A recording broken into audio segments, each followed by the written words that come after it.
O programa de pós-graduação em Sociologia da UFC e o programa de pós-graduação em Políticas Públicas da UES tenho o prazer e a satisfação de estar hoje com o professor Fábio Gentili, que é cientista político e um estudioso do totalitarismo e professor dos dois programas, né? A gente agradece, professor, e a gente inicia, como o senhor já é um estudioso dessa questão do totalitarismo, queria saber se o senhor é correto afirmar hoje que os processos democráticos no mundo eles estão em risco ou está tendo um retrocesso desses processos democráticos hoje no mundo?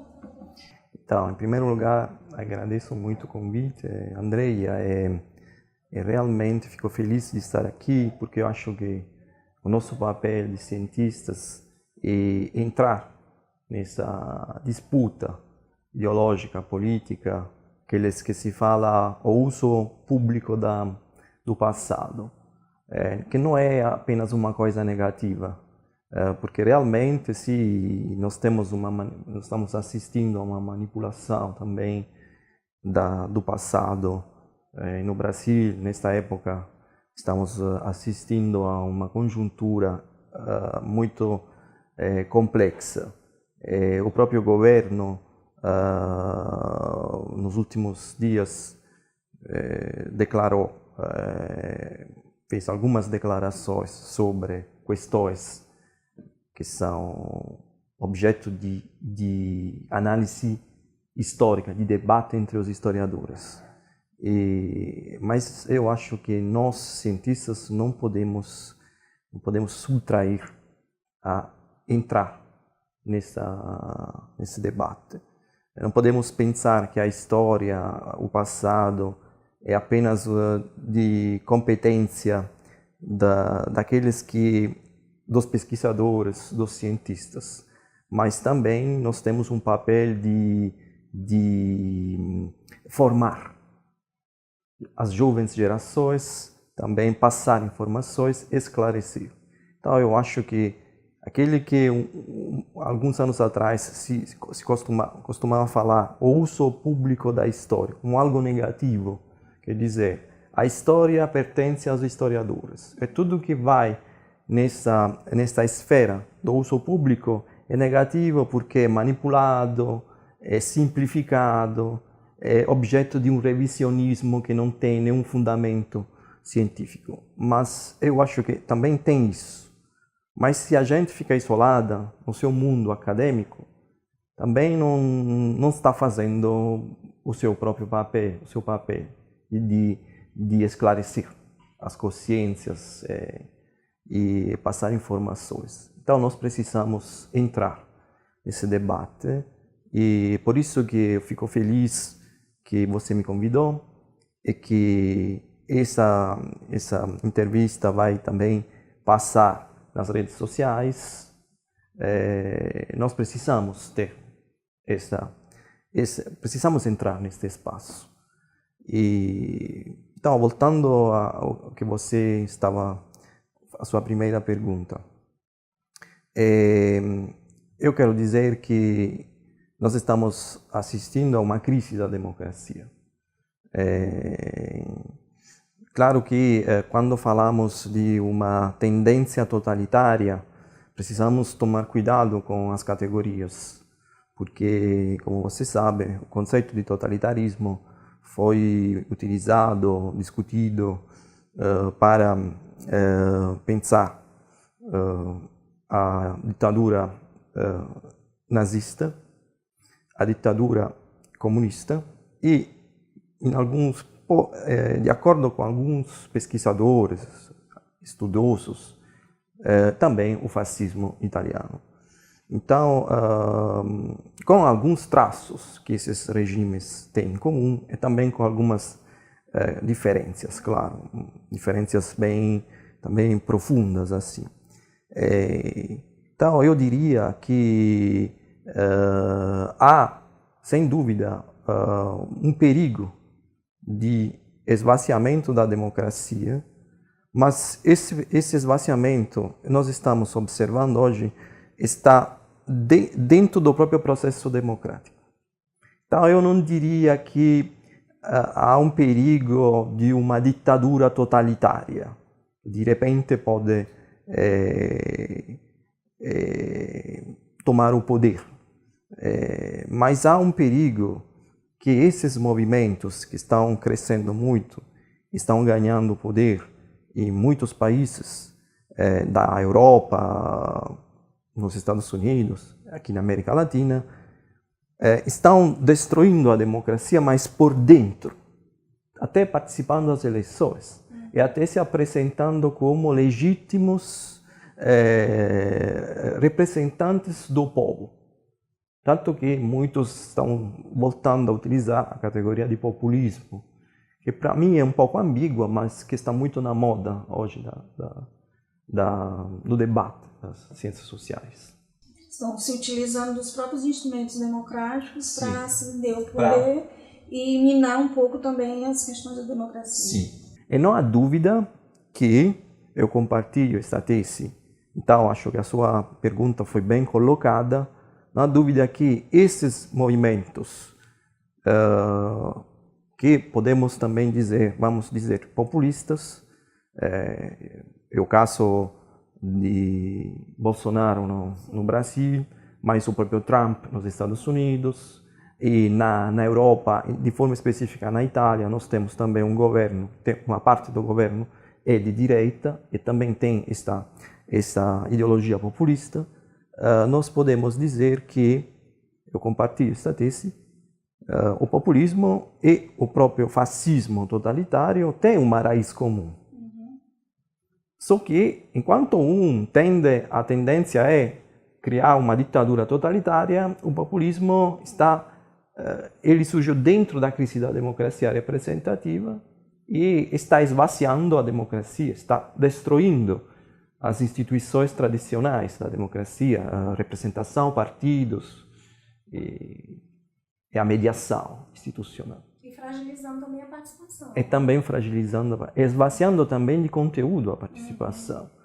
Porque eu vejo uma grande capacidade desses movimentos de utilizar as redes sociais, o próprio WhatsApp e outros espaços virtuais para jogar um conteúdo muito superficial, que não tem fundamento científico, mas que consegue ganhar muito consenso porque eles estão entendendo bem como está funcionando hoje a comunicação.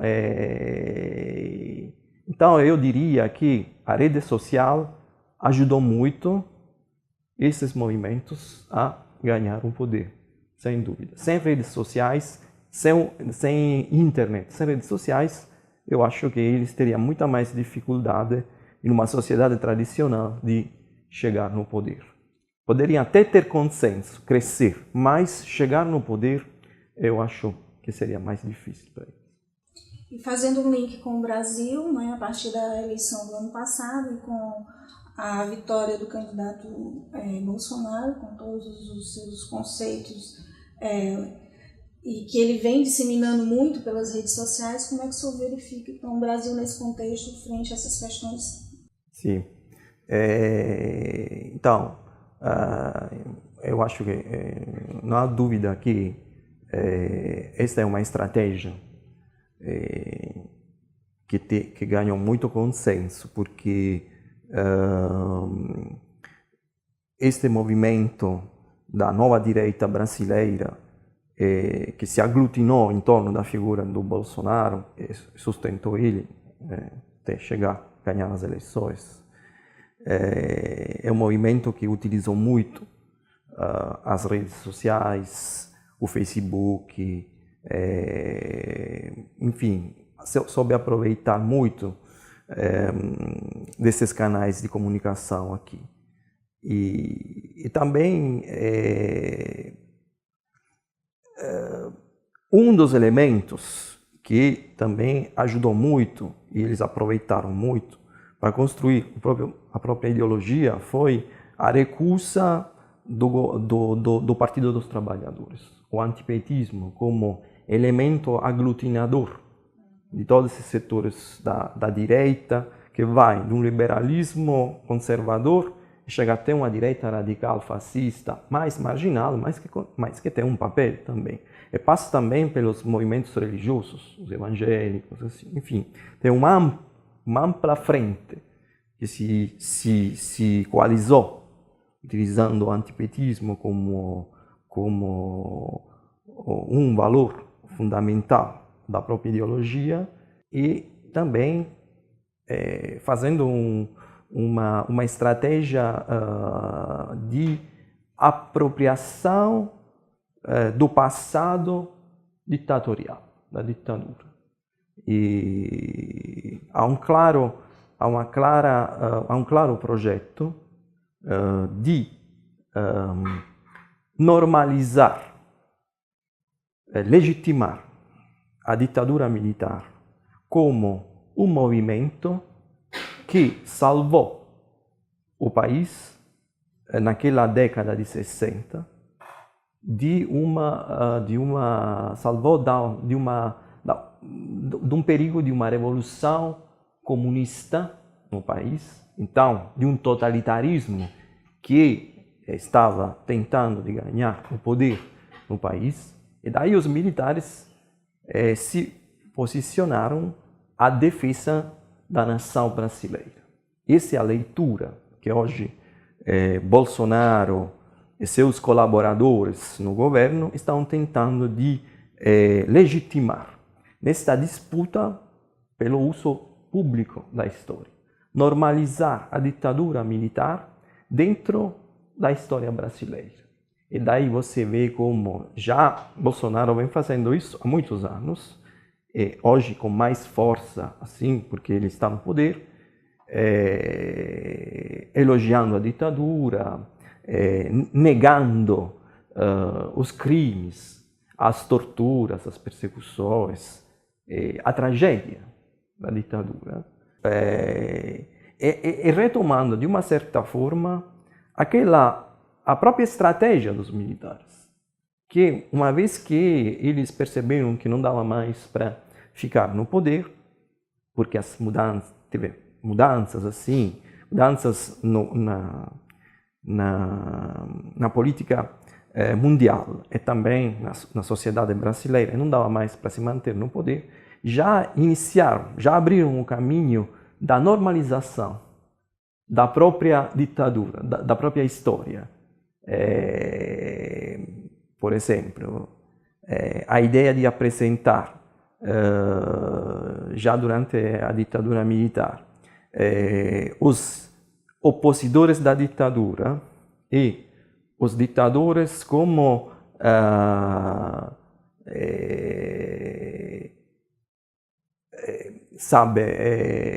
dois disputando, por um lado os opositores e por outro lado os ditadores justificados por torturar os opositores da ditadura. Quer dizer, criando um equilíbrio, uma simetria entre quem está tentando de lutar pela liberdade, pela igualdade e por um mundo livre, e quem está tentando de se manter no poder, torturando e mantendo uma ditadura feroz e sangrenta. Isso nós observamos também, não é uma novidade do governo Bolsonaro, realmente. Também na Itália, na década de 90, quando a direita tomou o poder, o governo de direita, que abarcava também herdeiros da tradição fascista, os neofascistas, tentou de fazer a mesma coisa, tentando de normalizar alguns elementos do fascismo que foram apresentados como a serviço da nação, para defender a pátria, jovens que estavam combatendo pela pátria durante a ocupação alemã, no final da Segunda Guerra Mundial, estavam tentando defender a pátria, então que também eram legitimados da mesma forma que os antifascistas. Então, o próprio fascismo já abriu o caminho para esta interpretação. Enfim, eu vejo mais ou menos no Brasil um processo, uma estratégia bastante parecida, que está tentando de normalizar a ditadura e até apresentá-la como um movimento a serviço da nação ameaçada, e que também que não dá para dizer que os militares seriam piores dos opositores da ditadura, porque na pior, digamos assim, na pior das hipóteses, teve crimes de um lado e de outro. Então precisa criar uma simetria, na pior das hipóteses. Quer dizer, se os militares foram criminosos, também os opositores foram criminosos porque estavam também a serviço de uma nação totalitária, que era a União Soviética. Então também eles não são legitimados, não podem ser legitimados como nacionalistas a serviço da nação, patriotas, assim. Já os outros sim, porque estavam defendendo a nação. E já os outros sim, porque estavam defendendo a nação. Isso a gente vê muito hoje, nos últimos dias principalmente, falas de não só do Bolsonaro, né, porque isso ele já vem fazendo há muito tempo, mas dos seus ministros, né, inclusive o ministro da Educação, com essa história dos livros didáticos, né, o próprio vídeo que foi lançado agora em comemoração do golpe de 64, tudo isso são elementos do discurso, né? Sim, você está certo. São peças da mesma estratégia de manipulação mediática e do passado, da ditadura militar. E também de uma tentativa de apresentar a história do comunismo, que é uma história feita de várias épocas, apresentar como uma trajetória totalitária, toda totalitária, uma tragédia totalitária. Então, quando o ministro da Educação fala que precisa reescrever os manuais de história, ele está tentando dizer que, até hoje, os manuais de história foram escritos por historiadores que têm uma formação de esquerda. Então, vamos reescrever. Quer dizer, ele está destacando uma hegemonia cultural da esquerda na análise da história e na educação das jovens gerações nas escolas. Então, por isso ele fala, vamos reescrever os manuais, tentando também de dar conta de uma outra interpretação da história, que é a nossa interpretação. Então, há, sem dúvida, um ataque a uma tradição, a uma formação de esquerda, que realmente hegemonizou a história, a narrativa histórica. Mas a gente poderia se perguntar também, mas quais intelectuais a direita produziu para criar uma outra interpretação, uma outra narrativa, que seja uma narrativa fundamentada cientificamente? Essa é uma pergunta. A segunda questão, então veja como tem um forte sentimento anticomunista, mas que também se traduz em um antipetismo. Porque quando ele fala, nós queremos que os manuais sejam repensados, reescritos assim, e de acordo com uma leitura diferente, que ele fala mais objetiva, mais neutra da história, e ele está fazendo também um ataque a uma ciência social que se formou nos últimos anos, na época do governo, do PT no governo. Então. Então, também tem um ataque a isso. Mas vamos sobre a segunda questão, que eu acho muito interessante, que chamou muito a minha atenção. A questão do ministro Araújo, que teve um retorno mundial, porque se posicionaram historiadores, cientistas sociais, também norte-americanos na Europa, tentando discutir essa teoria que ele apresentou como do nazifascismo, das origens marxistas do nazifascismo. Então, não é uma novidade. Há um debate sobre isso. E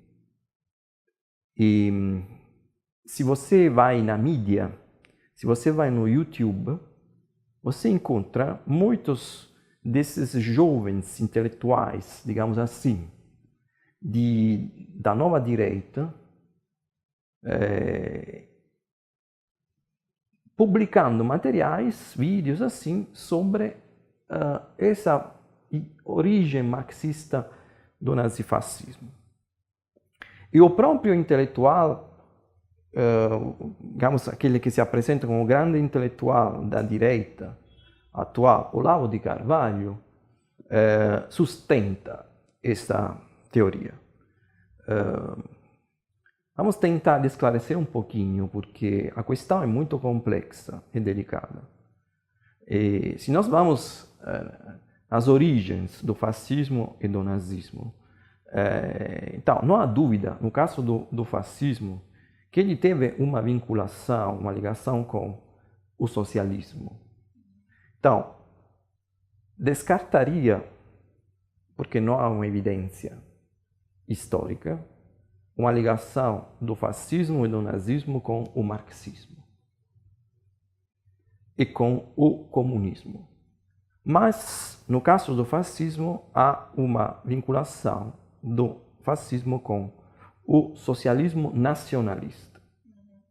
A partir, então, de uma revisão do marxismo que foi feita pelos partidos, pelos intelectuais que se colocaram naquele socialismo reformista, reformador, tentava de reformar o capitalismo, tentava também de pensar, de valorizar a ideia de um socialismo nacional.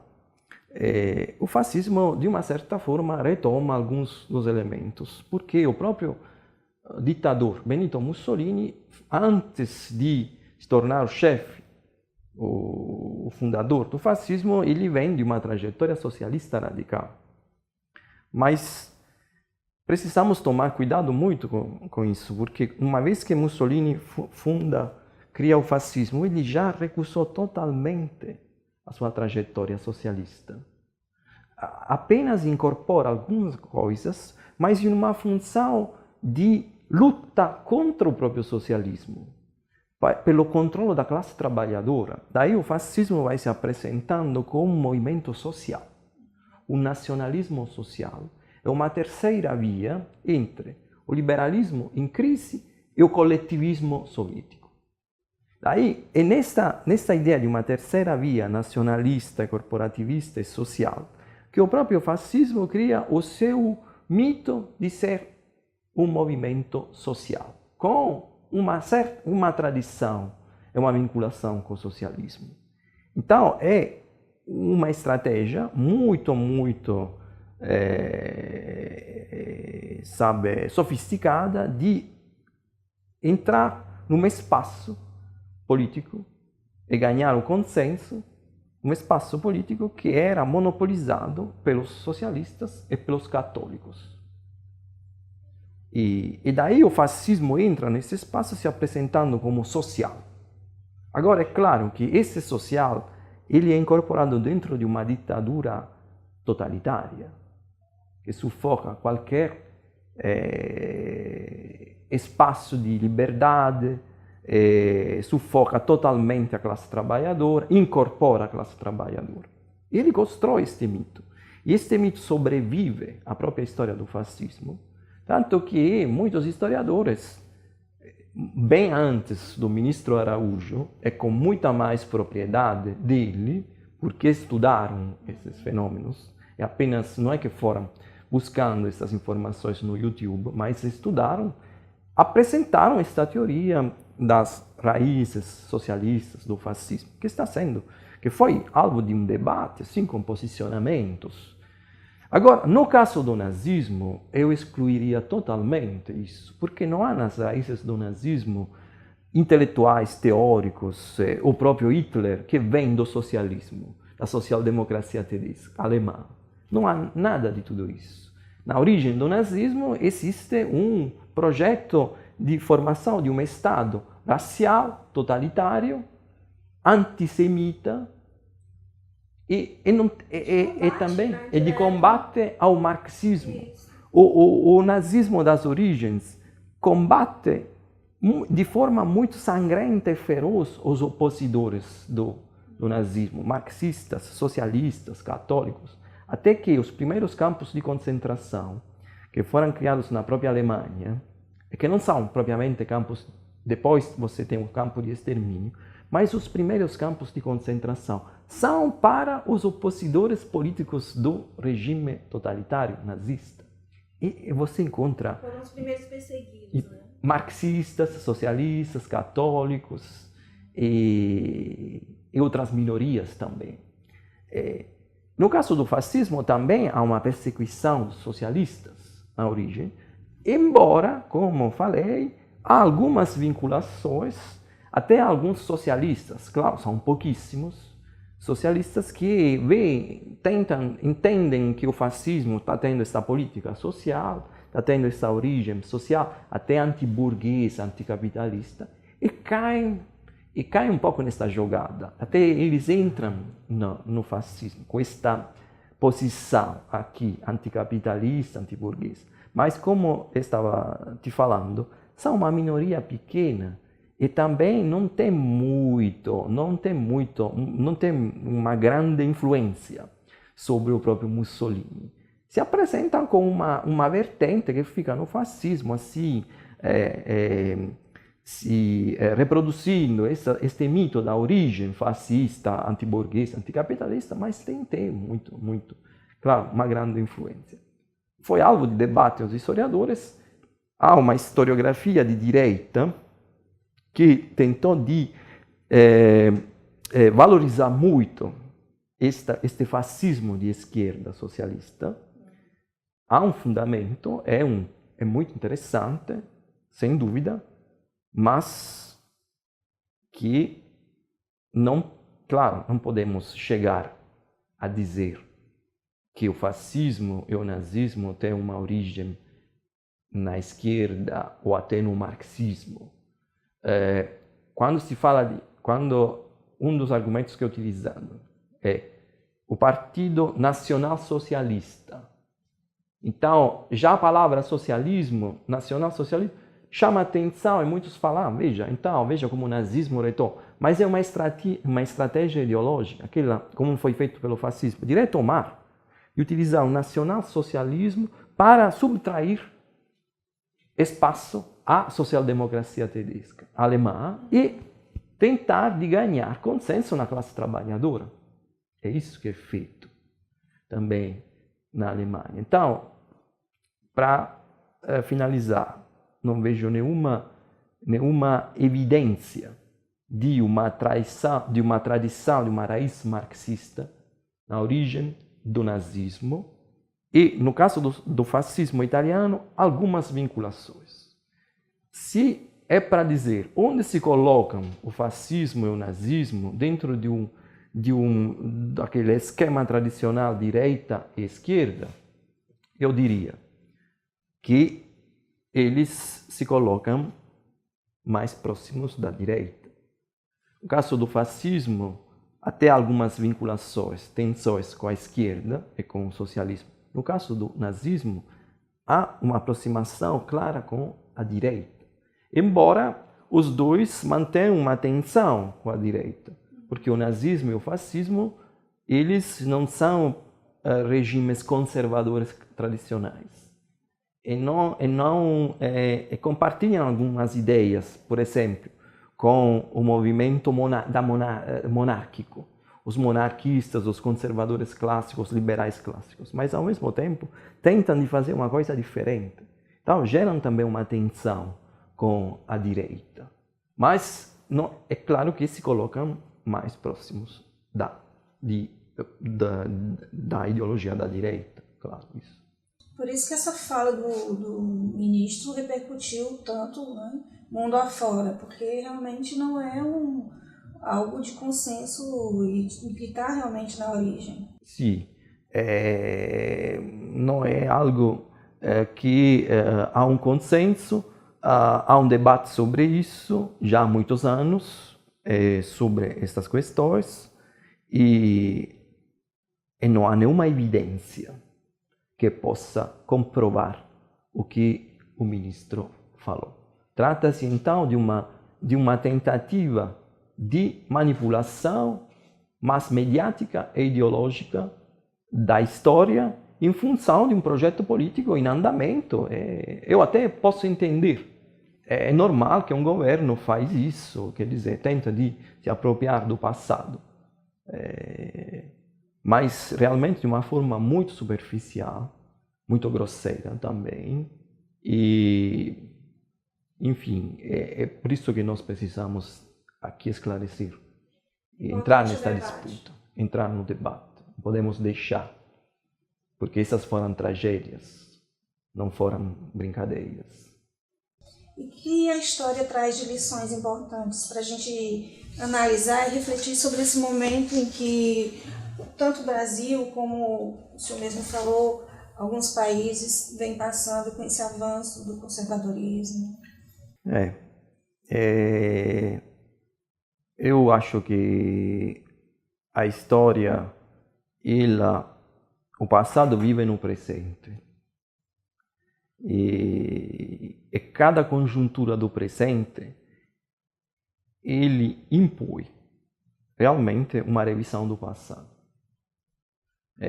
Então, essa é a lição. Cada conjuntura do presente nos ajuda a entender melhor o passado, a entender a lição do passado. O próprio passado ajuda a entender melhor o presente. Então, o passado e o presente estão numa relação simbiótica. E o nosso papel é aquele de fazer a revisão crítica do passado. Mas isso é um papel que nós temos. Agora, o revisionismo, como estava te falando, revisionismo como um processo que não é científico, mas é apenas ideológico, de apropriação do passado, isso é perigoso. É perigoso e nós precisamos combater isso. Então, o conhecimento do passado, do fascismo, dos regimes totalitários, nos ajuda a entender melhor essas novas ondas conservadoras. Por quê?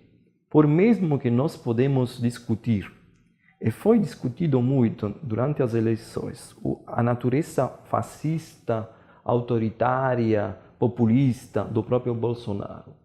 Eu lembro que foi muito utilizado o termo fascismo para dizer, mas Bolsonaro é um fascista, é um autoritário, é um conservador, um populista, é um liberal, o quê?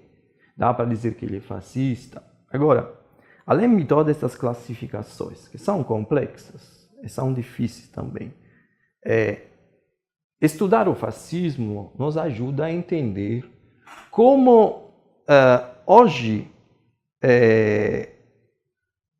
acontece esta estratégia, como se forma uma ideologia que possui elementos, aproximações com a ideologia dos regimes ditatoriais entre as duas guerras mundiais. Quer dizer, não há dúvida que o fascismo criou um estilo político, ideológico, que influenciou todos os movimentos que têm como objetivo que recusam a democracia, as instituições liberal-democráticas, querem tomar o poder utilizando uma relação direta com criando uma ligação direta com o povo, se apresentando como antipolíticos, recusando a política tradicional e também apresentando alguns elementos de racismo, de homofobia, de antissemitismo, de intolerância, que vem de uma tradição de direita, vem da ideologia da direita. Por exemplo, no caso do Bolsonaro, há uma evidência que há um discurso de ódio também, que se fundamenta na teoria do amigo-inimigo, o indesejável. Quem é o inimigo agora da nação? Foi o petista, depois tem um ataque ao homossexual, depois tem um ataque às mulheres. Então, a cada vez se procura se procura um inimigo, um indesejável, para atacar e criar um consenso em torno dessa intolerância, desse ódio.